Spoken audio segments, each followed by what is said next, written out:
Ahí sí, supongo. Bueno, hermanos, espero que estén muy bien. Para mí es un honor, es un privilegio poder estar acá acompañándoles para exhortar la palabra del Señor. Así es que, bueno, para los que no me conocen, mi nombre es César Acuña y soy de la iglesia de San Carlos y vengo en conjunto con mi familia para poder exhortar la palabra de Dios. Así que bien, hermanos, seguimos con nuestra serie Señales que marcan nuestra iglesia, ¿ya? Y como recién acabábamos de hacer nuestra lectura, la palabra que tenemos que estudiar hoy día está en Primera de Timoteo, capítulo 3, versículo 14 y 15.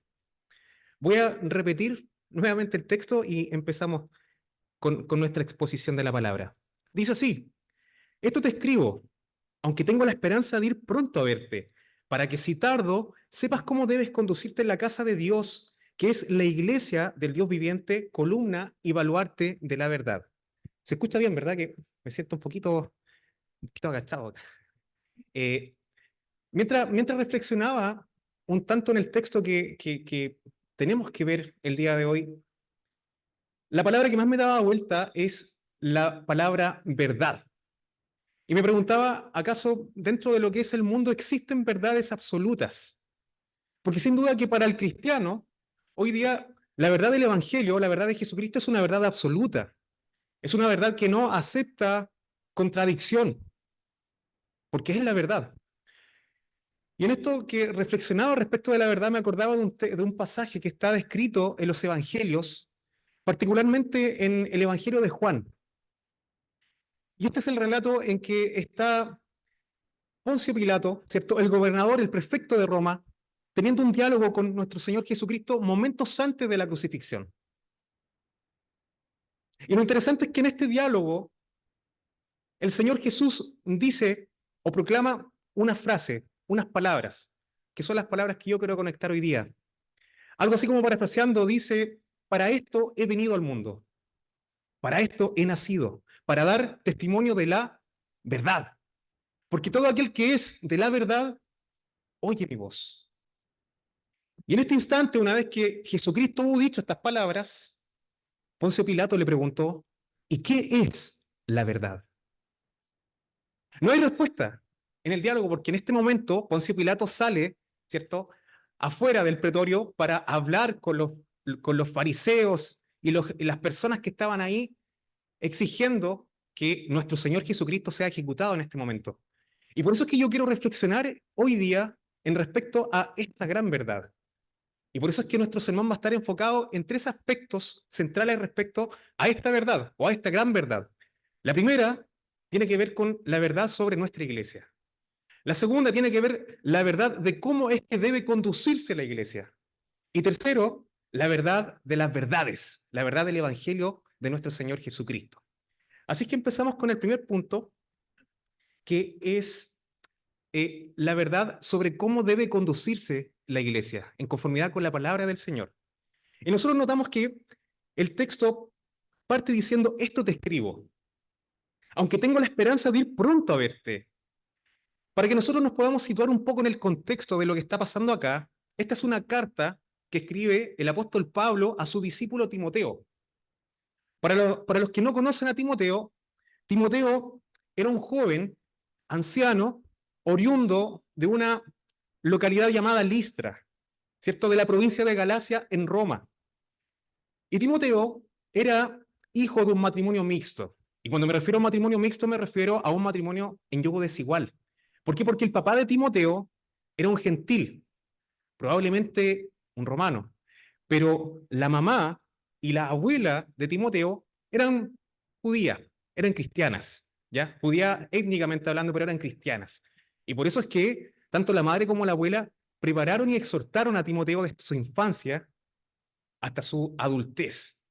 Y Timoteo había recibido la imposición de manos de parte del apóstol Pablo y de otros ancianos en alguna de las iglesias que él ministraba, porque Timoteo servía como representante del apóstol Pablo, como anciano o como presbítero, si se le quiere llamar así, en distintas iglesias, tales como la iglesia de Tesalónica, la iglesia de Corinto, la iglesia de Filipos y la iglesia de Éfeso. Y es en este instante, cuando se escribe la carta primera de Timoteo, es que el Timoteo está sirviendo en la iglesia de Éfeso. Y probablemente, según los historiadores, probablemente estuvo ahí un periodo de 3 años.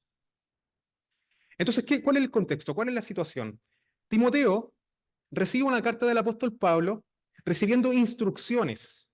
Y estas instrucciones tienen que ver del cómo es que él, siendo un líder, siendo un presbítero, debe conducir a la casa de Dios. Pero si ustedes notan, el texto dice, Timoteo, esto te escribo, para que sepas cómo debes conducirte en la casa de Dios. O sea, lo que quiero decir en realidad es que cuando dice esto te escribo, lo que o sea, es algo que ya le escribió, es algo que está detrás del texto. Entonces, por eso, para que nosotros podamos entender cuál es la exhortación que el apóstol Pablo da a Timoteo, es necesario que hagamos una especie de vuelo de pájaro en lo que dice la carta anteriormente a estas palabras. O sea, me refiero de que vamos a echar una vuelta en lo que está en el capítulo 1, en el capítulo 2 y el capítulo 3. Así a modo de vuelo de pájaro, porque aquí vamos a hablar de nuestras verdades referentes a la iglesia. Y lo primero que encontramos, si nos vamos al capítulo 1, no les pido que vayan a la lectura, sino que por último me sigan, pero nos vamos a referir a cuáles son las verdades respecto de la iglesia en el capítulo 1. Y dice así.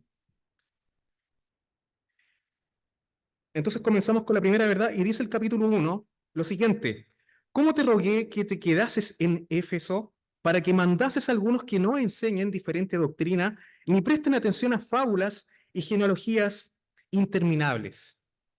Entonces la primera exhortación que el apóstol Pablo dirige a Timoteo es que prestara atención porque se habían introducido falsos maestros en la iglesia que estaban introduciendo ¿qué? Dos cosas: enseñando diferentes doctrinas y enseñando fábulas y genealogías interminables. Si bien es cierto de que la Biblia no nos revela en esta carta del apóstol Pablo cuáles eran estas falsas doctrinas que se estaban introduciendo al interior de la iglesia, lo que sí nosotros tenemos que tener muy en cuenta, muy en claro, de que lo que estos falsos maestros estaban haciendo era introducir una verdad distorsionada acerca del Evangelio. Una verdad distorsionada acerca del Evangelio. ¿Por qué lo digo? Porque si nosotros seguimos analizando el contexto de lo que está pasando acá, nos encontramos situados en la ciudad de Éfeso. Y Éfeso era una ciudad que estaba estratégicamente posicionada en el mar Egeo. Era una ciudad costera. Y no tan solo eso, sino que por ser una ciudad costera de mucha afluencia de público, mucho intercambio comercial, una gran diversidad cultural, esto producía de que la iglesia en Éfeso, que era una especie de avanzada en nuestro lenguaje, estaba, aparte de estar repleta de gente, había gran diversidad cultural. O sea, lo que quiero decir es que probablemente dentro de la iglesia en Éfeso habían griegos, habían judíos, habían romanos. Entonces nosotros nos podemos imaginar más o menos cuáles son los problemas que se estaban suscitando en la iglesia en Éfeso. Probablemente habían segregaciones dentro de la iglesia porque los griegos se juntaban con los griegos, ¿cierto? Los judíos con los judíos porque había un alto nivel de orgullo. ¿Orgullo en qué sentido? En orgullo en el sentido de que el judío que se estaba transformando en el cristiano todavía quería observar o guardar las observancias de la ley, la circuncisión o el orgullo por el hecho de que ellos eran los descendientes de Abraham. Ellos son los de la circuncisión. Pero por otra parte también estaban los griegos, amantes de la filosofía, amantes de la retórica elocuente, del pensamiento, de la complejidad, politeístas, con muchos dioses. Entonces nosotros no entendemos cómo es que todas estas culturas respecto de esta iglesia estaban afluyendo en un mismo lugar. Y por eso es que la necesidad del apóstol Pablo de exhortar a Timoteo: ten cuidado, porque se están introduciendo falsas doctrinas. Hay malas influencias. Es necesario que la iglesia se conduzca por un camino de orden, en conformidad con la verdad del Evangelio. Entonces, hermanos, como nosotros entendemos de que esta ciudad de Éfeso era una ciudad muy cosmopolita, con mucha diversidad cultural, esta es la exhortación que el apóstol Pablo da, y a continuación en el versículo 8 relata lo siguiente. Dice, a propósito de lo mismo, el verso 8 dice del capítulo 1, pero sabemos que la ley es buena si no la usa, si uno la usa legítimamente, conociendo esto, que la ley no fue dada para el justo, sino para los transgresores y desobedientes, para los profanos, para los fornicarios, para los sodomitas, para los mentirosos, etcétera. Qué interesante lo que le está diciendo el apóstol Pablo a Timoteo, porque le dice a continuación, pero sabemos que la ley es buena. En gran manera la ley es buena, pero si uno la usa legítimamente, correctamente. ¿Por qué? Conociendo esto, la ley no fue dada para el justo. La ley no fue dada para el justo. ¿Qué es lo que está queriendo decir el apóstol Pablo cuando le dice a Timoteo que la ley no fue dada para el justo? ¿Qué es lo que está queriendo decir? Yo creo que hay un ejemplo que es una historia, una parábola bíblica que lo relata muy bien, y a mí me encanta mucho, y esta se llama la parábola del fariseo y el publicano. ¿Conocen esa historia? Me imagino que la mayoría sí, pero esta historia relata en que había un fariseo y un recaudador de impuestos, un publicano, que subieron al templo en Jerusalén a orar, ¿verdad? Y mientras el fariseo oraba, esta es una historia que cuenta el Señor Jesucristo, digamos, de su propia palabra, mientras el fariseo oraba, decía lo siguiente: te doy gracias, Señor, porque no soy como los otros pecadores, adúlteros, mentirosos, fornicarios, y aún como ese de ahí, ese recaudador de impuestos. Ayuno 2 veces a la semana, doy mis diezmos, no me pierdo ninguna actividad en la sinagoga o en la iglesia. Gracias, Señor, por ser tan justo. Esta era la oración del fariseo. Pero también el testimonio dice de que había ahí un publicano, había un recaudador de impuestos que, por cierto, para que ustedes sepan, los recaudadores de impuestos eran personas tremendamente odiadas, porque en este momento, en este tiempo, los asediaba el Imperio Romano. Y el Imperio Romano gobernaba a través de la recolección y la recaudación de impuestos hacia los judíos y hacia todos los pueblos que se les sometían. Entonces los recaudadores de impuestos eran aquellos que se encargaban de recolectar los impuestos, pero recolectaban los impuestos desde sus mismos compatriotas. Por tanto, eran perseguidos como personas extraordinariamente pecadoras, traicioneras. Y no tan solo eso, sino que también eran usureros, porque ellos tenían que cobrar también su parte en lo que era la recolección de impuestos. Por tanto, está el recaudador de impuestos en esta escena, está el publicano, después de la oración del fariseo, y el Señor dice de que el publicano decía lo siguiente en su oración. Mientras se golpeaba el pecho, decía: Señor, Señor, sé propicio a mí, que soy pecador. ¿Cuál es la enseñanza de esta historia? ¿En qué conecta con el punto que nosotros estamos observando acá? Es lo siguiente: pero sabemos que la ley es buena. ¿Y cuándo es buena la ley? Si uno la usa legítimamente, conociendo esto, que la ley no fue dada para el justo, sino para los transgresores, para los desobedientes, para los fornicarios, los sodomitas. Hermanos, lo que está diciendo acá es que la ley fue dada para los transgresores, para los pecadores, tiene que ver con la percepción que nosotros tenemos sobre nosotros mismos. Cuando nosotros nos miramos frente al espejo, y me refiero al espejo de la ley, hay dos conclusiones. Hay dos formas en cómo nosotros podemos entender la ley del Señor. Una es que nosotros concluyamos que delante de los mandamientos o de los preceptos del Señor, ama a tu prójimo, ¿verdad? Que se resumen en dos, y ama al Señor por sobre todas las cosas. Uno puede estimar y decir, bueno, yo creo que estoy bien. Yo me veo delante del espejo de la ley y digo, yo creo que estoy a la altura de los estándares de Dios. Entonces, ese es el corazón del fariseo. Gracias, Señor. Gracias porque no soy como los otros pecadores. Opción B. Nos miramos frente al espejo de la ley y nos damos cuenta de que somos incapaces absolutamente de cumplir los estándares o las exigencias de Dios. Por lo tanto, decimos, sé propicio de mí, Señor, porque soy pecador. Y lo único que me queda es tu misericordia. misericordia que no merezco, porque si yo lo mereciera, entonces no sería misericordia, sería dádiva, sería recompensa. Esto es misericordia. Y por eso es que la exhortación del apóstol Pablo a Timoteo es: tengan cuidado con las falsas doctrinas, tengan cuidado con el orgullo religioso, tengan cuidado con la forma en cómo están entendiendo la ley, porque si ustedes entienden la ley del Señor como que son personas que están a la altura de esta exigencia, ustedes están destituidos de este reino, porque el Señor dijo: yo no he venido a llamar justos, sino a pecadores. Esta es la exhortación que el apóstol Pablo hace a Timoteo respecto de nuestra primera verdad, la verdad de cómo debe conducirse la iglesia del Señor.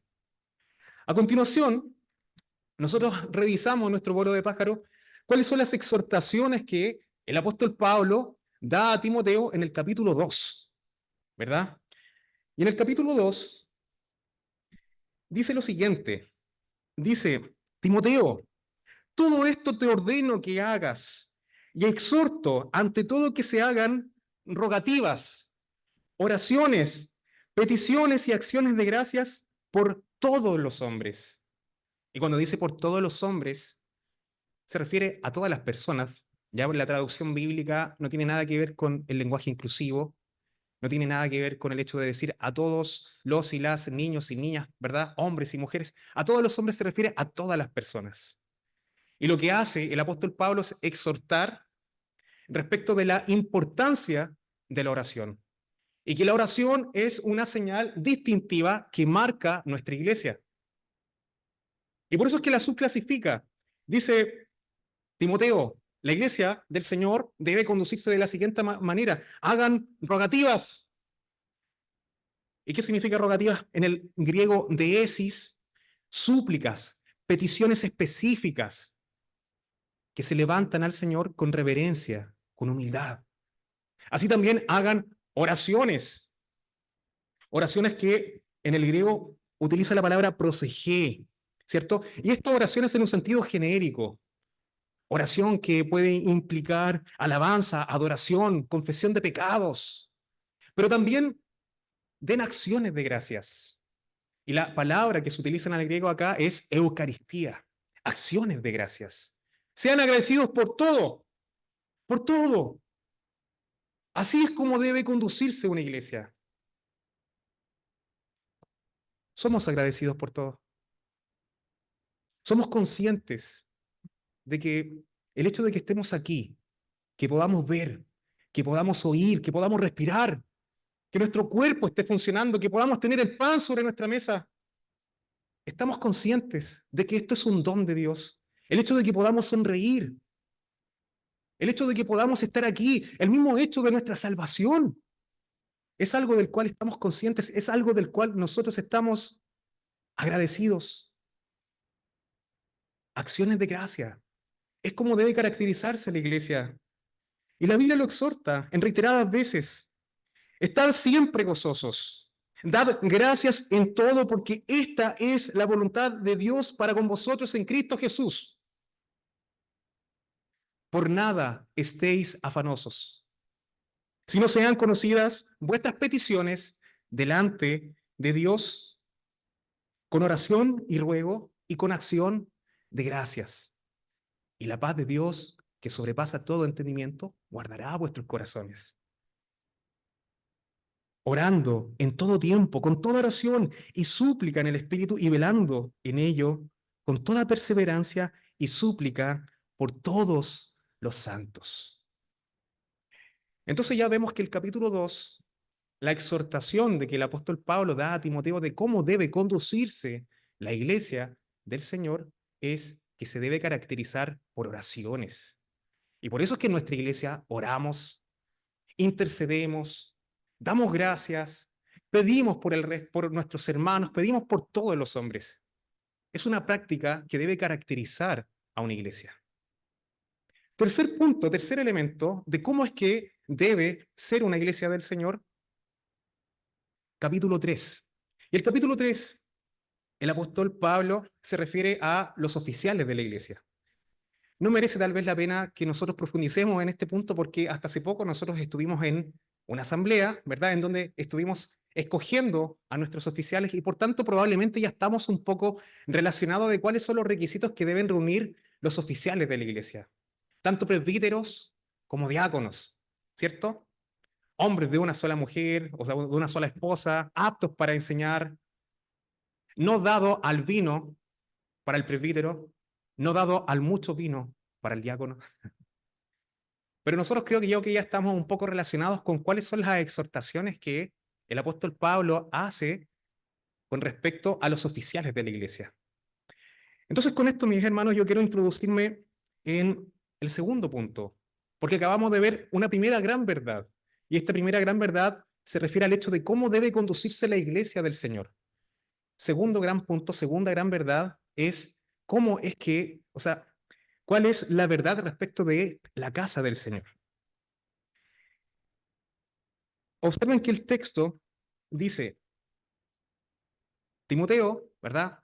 Esto te ordeno que hagas, esto te pido que hagas, porque así es como debes conducirte en la casa de Dios.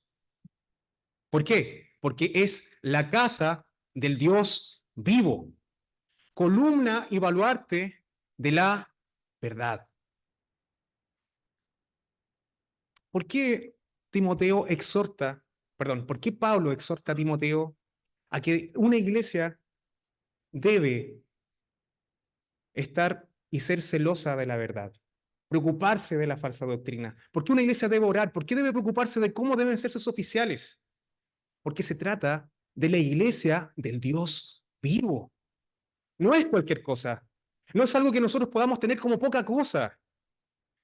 No se trata de el esplendor de un edificio, sino que se trata de que en este lugar y en la iglesia del Señor habita el Dios Todopoderoso. Su presencia está en medio de él. El Dios Todopoderoso, el Creador de los cielos y de la tierra, aquel sustentador del universo, aquel cuyo poder hace de que todas las naciones, en comparación con él, sean estimadas como nada o menos que nada. El que nos permite la vida, el que nos sostiene, el que nos da cada aliento de vida. Se trata de la casa del Dios vivo. Al punto que yo quiero llegar, mis hermanos, es que, en primer lugar, no es el hombre el que determina la forma en cómo debe adorar a Dios, sino que es Dios el que determina la forma en cómo a Él le gusta que lo adoren. Entonces, cuando nosotros nos identificamos, présteme mucha atención a lo que le voy a decir, cuando nosotros nos identificamos como cristianos, difícilmente no nos vamos a sentir identificados con su iglesia. Porque el problema es que muchos se sienten identificados como cristianos, pero no se sienten identificados con la iglesia. No están comprometidos con su iglesia local. Son cristianos tal vez del día domingo, o a lo mejor muchos son cristianos de domingo por medio. Y por cierto que no estoy hablando, por supuesto, de la fuerza mayor. No estoy hablando del imprevisto, no estoy hablando de que cuando verdaderamente no podemos venir a la iglesia por algo que tenga que ver con una fuerza mayor, una causa que verdaderamente me impida venir hasta este lugar. Sino que estoy hablando de que no hay muchas veces para las personas que se identifican con Cristo un compromiso real con su iglesia. Y sí, la palabra del Señor nos dice en Hebreos capítulo 10, versos 24 o 25, y exhorta a que constantemente nos estemos congregando. No dejen de congregarse, como algunos tienen por costumbre. Exhorta la palabra del Señor, pero más allá de esta exhortación, más allá de esta exhortación, cuando un cristiano o una persona que se identifica como cristiano no se identifica con la iglesia, probablemente esa persona aún no ha entendido la verdad del Evangelio. ¿Por qué lo digo? Porque esto responde a una lógica, mis hermanos. Responde al hecho de que el Señor, el Dios Todopoderoso, siempre se ha relacionado con un pueblo, con una nación santa, con un pueblo adquirido. Para esto es que el Señor llamó en el antiguo tiempo a Abraham. ¿Se acuerdan de esa historia?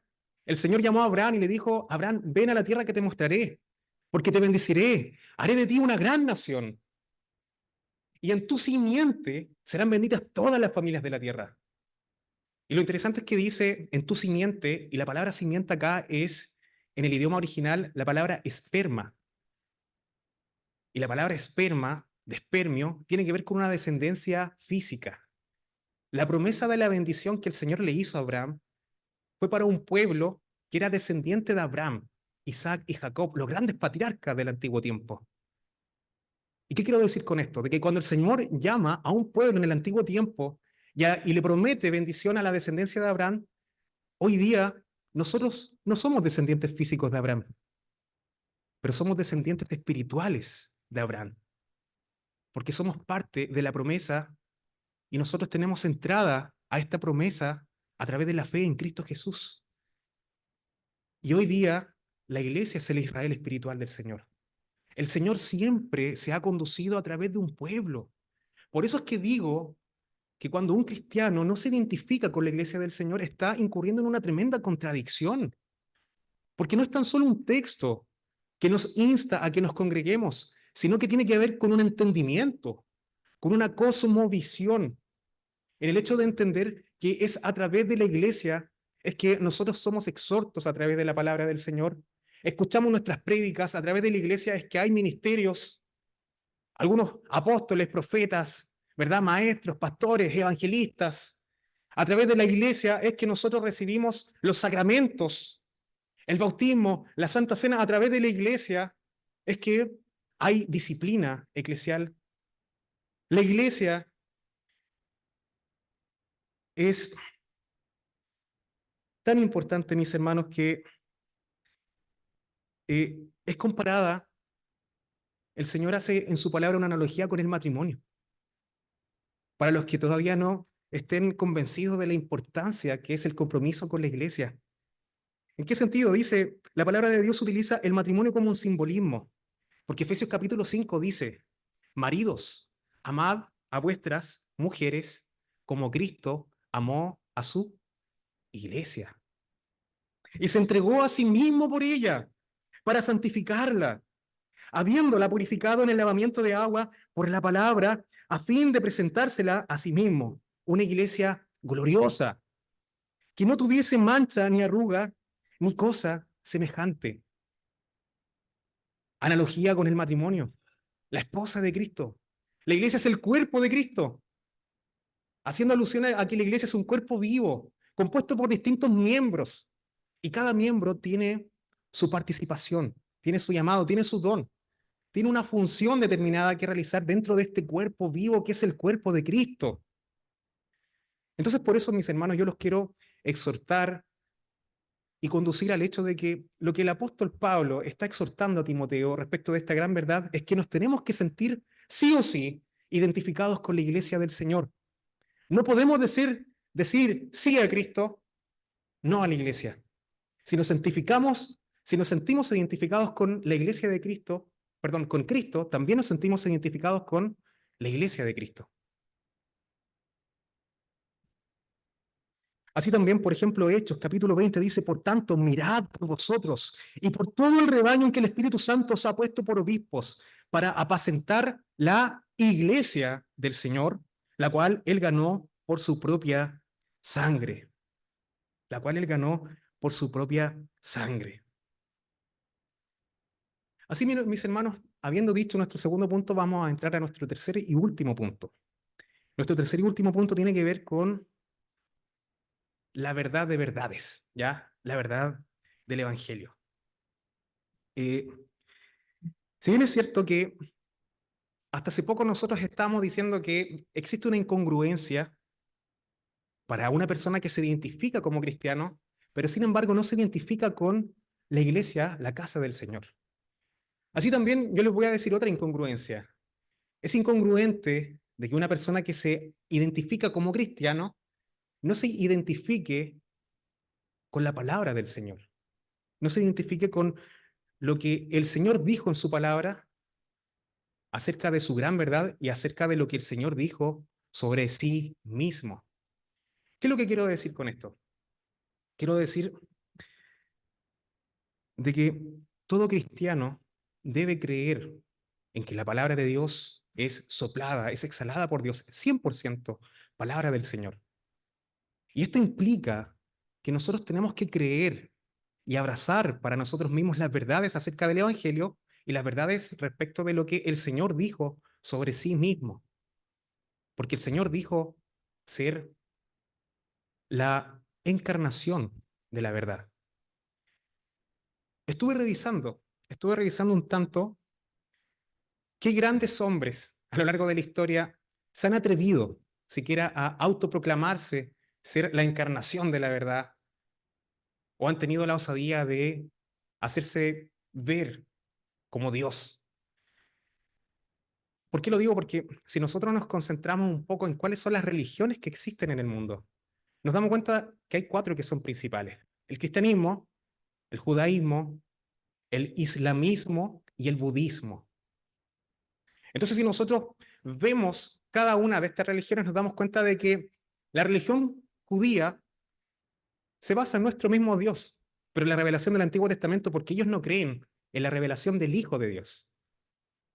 Por lo tanto, ellos tienen los mismos profetas que nosotros reconocemos como palabra inspirada de Dios en el antiguo tiempo, pero si nosotros nos vamos, por ejemplo, al Islam, ¿qué fue lo que dijo Mahoma, el gran profeta? Él no dijo que era Dios. Él solamente dijo de que él era un gran profeta. De hecho, él se autoproclamó como el profeta más grande de todos los profetas enviados por Alá, por Dios.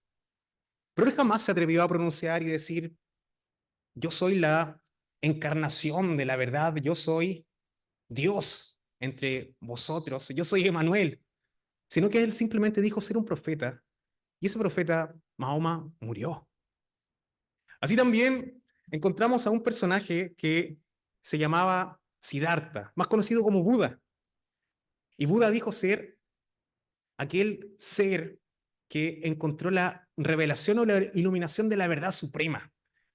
Y dijo que esta verdad suprema tiene que ver con entender de que esta vida está llena de sufrimiento a causa del deseo y a causa del placer. Por tanto, él, a través de la meditación o a través de la profunda meditación, lo que él se conoce como nirvana, como el punto máximo de meditación, él encontró la iluminación, él encontró la verdad. Sin embargo, Buda murió. Y él no dijo que era Dios. Él dijo ser un iluminado. E increíblemente, hasta aquí nomás llegamos con todas las grandes verdades que existen en el mundo. ¿Y por qué digo esto? Porque cuando nosotros sabemos o cuando nosotros recordamos cuáles son las cosas que dijo Cristo sobre sí mismo, Él dijo ser la encarnación de la verdad. Él es la personificación de la verdad. Él dijo: yo soy el camino, la verdad y la vida. No dijo: yo soy un camino. No dijo: yo soy una verdad, como queriendo decir, hay otras verdades, hay otros caminos, sino que dijo: yo soy el camino. Yo soy la verdad. Ningún hombre que haya existido se ha atrevido a decir o a proferir semejantes declaraciones sobre sí mismo. Nadie. Pero no tan solo eso, sino que él dijo: yo soy la resurrección, yo soy la vida. Todo aquel que come de mi carne y bebe de mi sangre tendrá vida eterna. Yo soy el buen pastor. Mis ovejas oyen mi voz y me siguen. Yo soy el pan de vida. ¿Crees tú en estas declaraciones?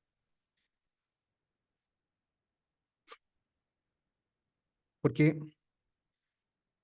el problema está en que, ¿qué ocurriría si estas declaraciones no fueran verdad?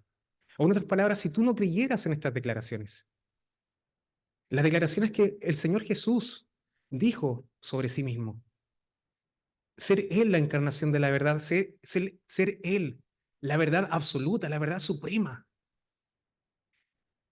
Si nosotros no creemos en estas afirmaciones, entonces nosotros no creemos en la revelación de la verdad de la palabra del Señor.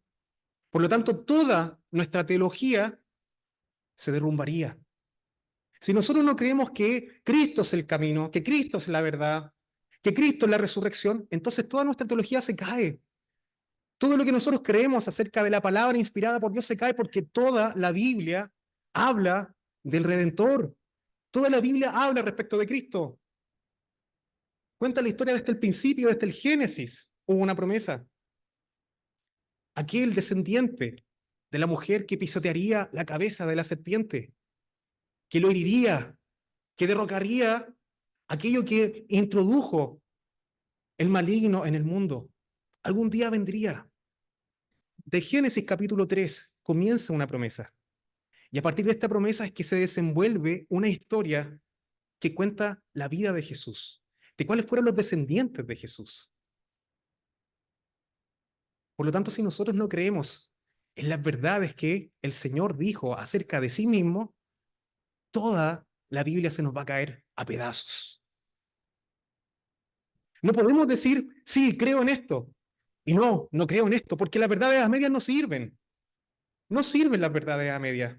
Porque si usted se compra un vehículo y el vendedor le dice, mira, ¿sabes qué? El vehículo está en perfecto estado. Tiene los neumáticos nuevos, tiene los tapices en excelente estado, el aire acondicionado le funciona bien, el tren delantero le funciona impecable, los documentos están impecables.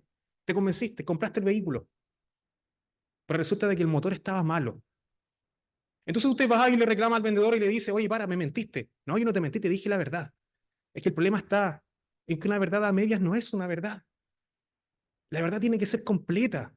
Y cuando yo me identifico como cristiano, creo que este libro que nosotros tenemos, que es la palabra de Dios, es inspirada por Dios 100%. Porque es la palabra del Señor y nosotros, por tanto, creemos en lo que Cristo dijo acerca de sí mismo, de ser Él Dios. Pero fíjense que hay algo súper interesante. Y yo con esto ya voy casi cerrando. Estuve haciendo una... Estuve viendo en realidad un punto de vista psicológico. Y me preguntaba qué sería de un hombre que se atreva a decir o a tratarse a sí mismo como un Dios. ¿Saben cómo se llama? Se llamaría eso si es que fuera una mentira. Esto sería una patología mental que se llama megalomanía, que se llama trastorno psiquiátrico con delirio de grandeza. Lo que quiero decir es que si Cristo dijo ser quien Él es, la verdad, el pan de vida, la resurrección, la vida, el alfa y el omega, si Él en alguna cosa mintió, entonces estaríamos frente a un sujeto loco. Esas son las implicancias de no creer y aceptar esta verdad. Derechamente un tipo loco, un tipo que está delirando, un tipo narcisista. Porque no se trata tan solo de una simple mentira. No se trata como que él miente porque sabe que miente. Se trata de alguien que está absolutamente convencido de lo que está diciendo. Por eso es que estamos hablando de una patología psiquiátrica. Un megalomaniaco con aire de grandeza. Se cree realmente Dios. ¿Y por qué les digo esto? Porque cuando le preguntaron a Jesús, ¿quién era él? Y él dijo, antes que Abraham existiera, yo soy. ¿Qué intentaron hacer con él? Lo intentaron apedrear. Por lo que él dijo era una blasfemia. Era un tipo loco. Este tipo está teniendo delirios. Está delirando. ¿Cómo se le ocurre decir que él, antes que Abraham existiera, yo soy? Los judíos entendían perfectamente bien de que cuando él dijo, yo soy, antes que Abraham existiera, está auto atribuyéndose un atributo que solamente le corresponde a la divinidad, el cual es la eternidad. Antes que Abraham existiera, yo soy, yo desde siempre he existido, porque yo soy Dios, porque yo soy eterno. Los judíos entendieron y por eso es que lo intentaron apedrear. Así también, porque no le creyeron, lo crucificaron. Porque creyeron de que era un tipo que estaba delirando. Y por eso es que lo crucificaron. Y todo aquel que no cree en esta verdad, entonces no queda más que decir que es una mentira. Y si es una mentira, entonces estamos hablando de un personaje que no estaba bien de sus cabales mentales. ¿Crees tú en lo que dijo el Señor respecto de sí mismo? ¿Lo crees? ¿Crees que Él verdaderamente es el pan de vida? Es la única opción que tenemos. Por tanto, si nosotros creemos que Él es el pan de vida, de que Él es la encarnación de la verdad absoluta, abracemos esta verdad. Porque en este mundo parece que ya no existen las verdades absolutas. No existen las verdades absolutas porque si nosotros nos preguntamos dentro del área de la religión, todo es relativo. Las únicas verdades absolutas que existen en el mundo secular tal vez son las ciencias, las matemáticas. Porque ¿quién se atrevería a refutar que 2 más 2 es 4? Nadie. ¿Quién se atrevería a refutar la velocidad de la luz, del sonido? ¿Cierto? Todos los fenómenos que tienen que ver con las leyes físicas.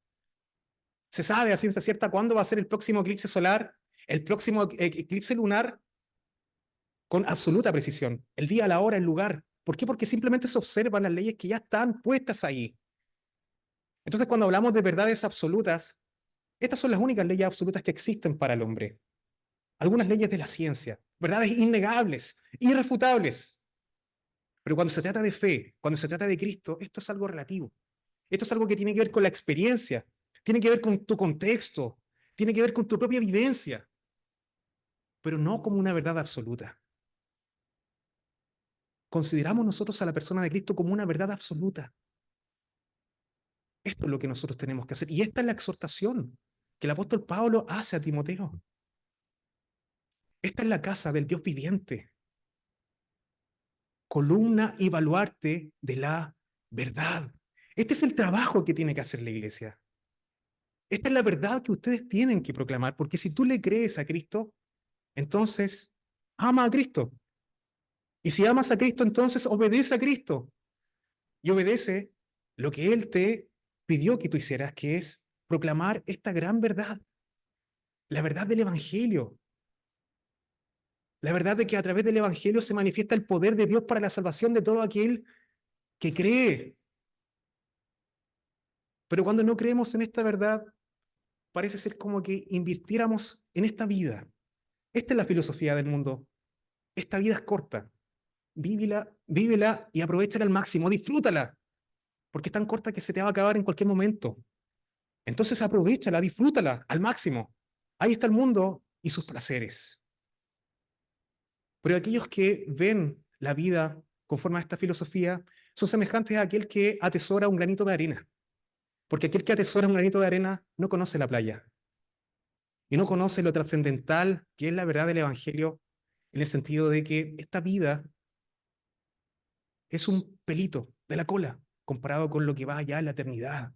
Esta verdad del Evangelio es tan trascendental que tiene que ver dónde reposarán las almas en la eternidad, después de esta vida, que es tan corta. Por eso es que si tú crees en esta verdad, tú crees a la verdad de lo que Cristo dijo sobre sí mismo, sirve al Señor. Eres parte de su iglesia, sirve al Señor, comprométete con su iglesia. Echa a andar los dones que Él puso sobre ti. Hazlo, porque si no, no estás creyendo verdaderamente en esta gran verdad, en la verdad del Hijo de Dios. Atesora esta verdad, hermanos, y persevera en el Evangelio, persevera en la verdad de su iglesia.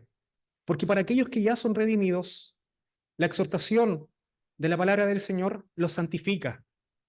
Pero para los que no, la exhortación de las palabras del Señor pueden ser palabras para tu salvación. Solamente por creer en Cristo, solamente por abrazar esta gran verdad a través de su palabra, a través solo de Cristo y a través de la sola fe, por su gracia. Oremos, hermanos.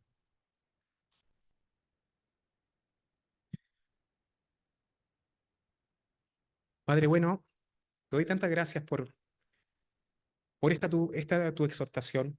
Damos gracias, Señor, porque tenemos a nuestra iglesia. Y te doy tantas gracias, Señor, porque tenemos un templo físico, tenemos un espacio aquí céntrico, Señor, para poder congregarnos en nuestra iglesia, que es columna y baluarte de la verdad más grande de todas las verdades, Señor, que es tu verdad, la verdad del Evangelio. Te ruego que tú seas perseverándonos, que tú seas alentándonos, Señor, y que tú seas fortaleciendo nuestra fe, nuestro compromiso para con nuestra iglesia. Porque para esto nos ha llamado, Señor, para servir, no para venir a calentar el asiento el día domingo, Si nosotros tenemos la vitalidad, la fuerza, la energía para servirte, Señor, entonces llámanos a tu obra y persevera tú a tu iglesia, Señor, santifícala. Porque esta es tu esposa, Señor. Prepárala para que cuando tú vengas sea santa, sea sin mancha y sea gloriosa para ti, Señor, para tu gloria y para tu honra. Ayúdanos, Señor, porque te necesitamos y somos pecadores. Te lo rogamos, Señor, por tu misericordia y por los méritos de Jesucristo. Amén.